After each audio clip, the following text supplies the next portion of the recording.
Carl Jung once wrote that there are primordial patterns in the human psyche, forms that were here long before your personal story, and that will be here long after it. He called them archetypes. They are not inventions of culture. They are structures of the soul. They appear everywhere, in myths, in religions, in fairy tales, in films, in dreams, and in the way you love, work, fight, hide, and hope. You do not choose an archetype the way you choose a shirt. The psyche chooses through you. A person wakes one morning and feels summoned to a great mission. The hero has stirred. Another cannot stop rescuing broken people. The mother is over-functioning. Someone else lives to break rules, to mock solemnity, to light fires under stale rooms. The trickster is dancing.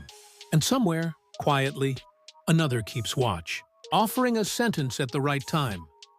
The wise old man or wise woman has taken the chair. Jung's warning is simple. If you don't know which role is playing you, you will call it fate. If you know, you can respond with consciousness instead of compulsion. Now, question is what archetypes really are.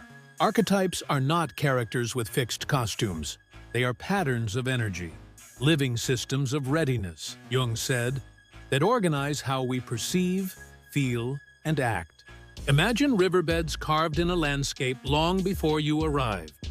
Your life is the water. When the water comes, it finds those channels. They are transpersonal, which is why similar figures show up in cultures that never met. The great mother feeding and devouring, the hero leaving home, the guide at the crossroads, the shadow stalking in the dark, the self, the image of wholeness, rising like a mandala at the center. Every archetype has two faces. The hero brings courage, but also pride. The mother nurtures, but can smother.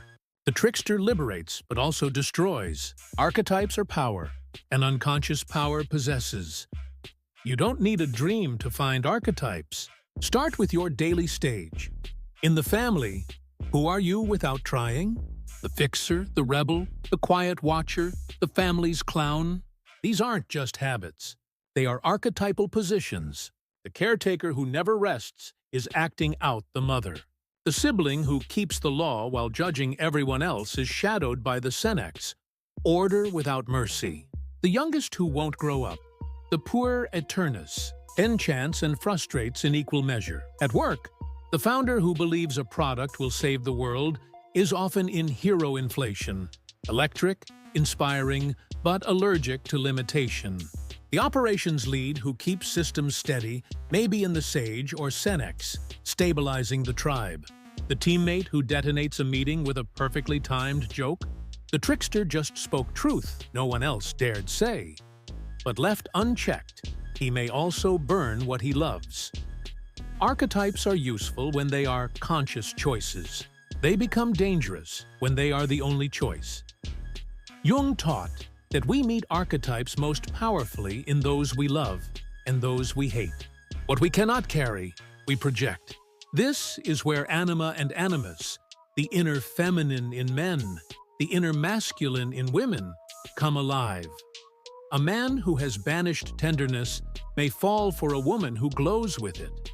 She becomes the anima bearer, the soul he has lost.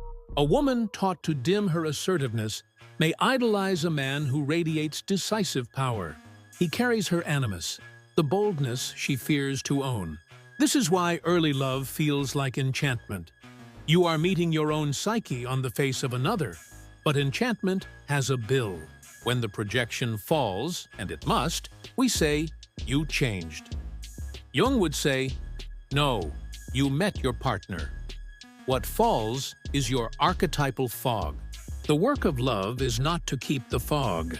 It is to welcome back your anima or animus, so your partner is free to be a person, not a carrier of your unlived life. Archetypes in dreams. Jung called dreams facts of the psyche. They do not flatter the ego. They correct it. The dream speaks in images because the unconscious is older than language. It paints the archetype and waits for you to look. A young attorney, invincible by day, dreams he is a child lost in a forest while a wolf watches from the trees. He wakes humiliated and angry. "I'm not weak." The dream replies, "You are, and therefore you are dangerous." The hero has inflated. The shadow sends a wolf to bring him down to size. A woman, exhausted from mothering everyone, dreams of a volcano erupting while she calmly knits nearby. The dream is not a threat, it is compensation. The archetype says, your fire is not gone. You are simply sitting too far from it. Recurring figures often appear. The old guide with a lantern, the devouring sea, the laughing thief, the stranger who turns and has your face, the mandala that pulls you inward. Dreams assemble the cast you won't admit to in daylight. The self, the archetype of wholeness. Beyond the crowd of inner figures is the self. Not your ego made bigger, but the center and circumference of the psyche, the image of wholeness itself. People dream of mandalas, intricate circles, during times of deep reorganization.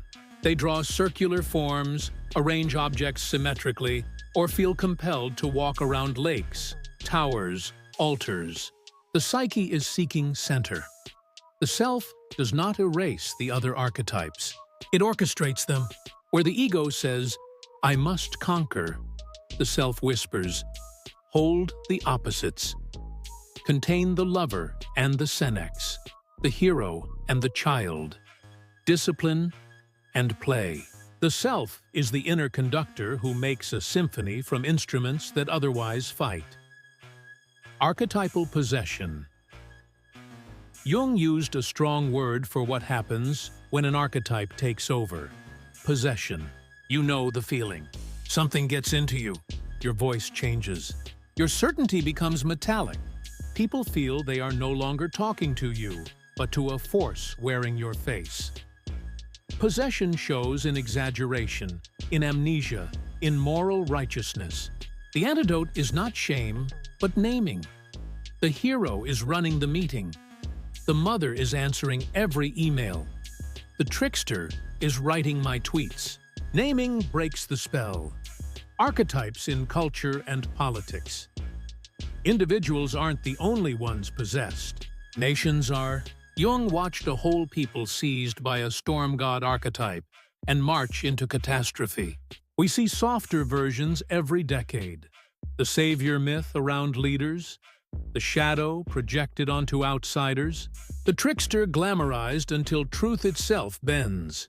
Archetypes are politically useful. That's why demagogues speak myth, not policy. When you learn to hear archetypal music in public life, you stop being hypnotized by lyrics. You ask, which god is being summoned? What shadow is being thrown? What opposite is missing?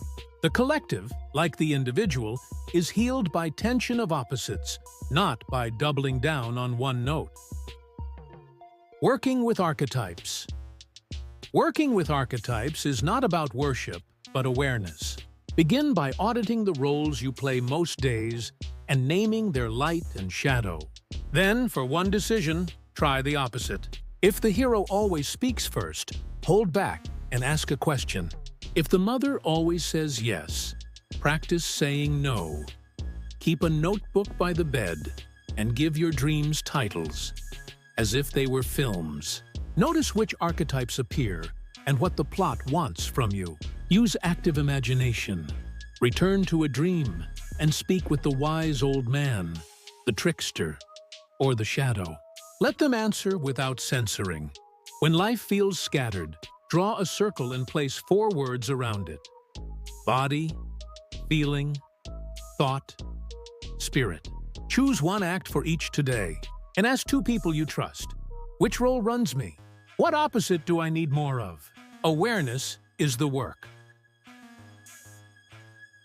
Individuation. From role to person, along the way you will meet the hero, the mother, the sage, the trickster, the shadow, the Anima and Animus, and finally, the self. To work with them is to move from role to person.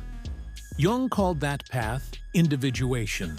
It is not the hero winning forever, or the mother feeding everyone, or the sage knowing everything.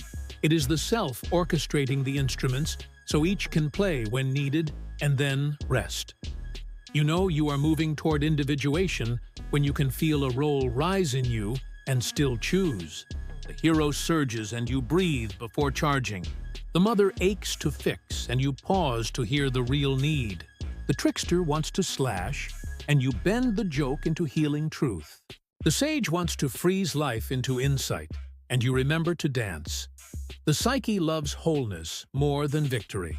That is why your dreams keep returning you to the scene you least want to enter. The door you avoid is the door you need. Picture a stage. The lights go up. Figures wait in the wings. A warrior with a scar. A woman with a bowl of bread. An old man with a lamp. A child with a kite. A jester with a grin. A shadow whose face looks like yours. They are not strangers. They are you across time. Tonight, one of them will step forward. Tomorrow, another. If you do not know their names, they will speak for you. If you do, you can bow, take the role, and give it back when the scene is done. Until you make the unconscious conscious, it will direct your life and you will call it fate. Let that line not be a threat, but an invitation.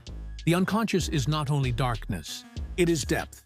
The archetypes are not only gods that possess, they are powers that serve when you learn to meet them as partners. And next, we follow the thread into the knots that tangle these roles into pain and repetition. We enter the world of complexes, the emotional traps that hijack you.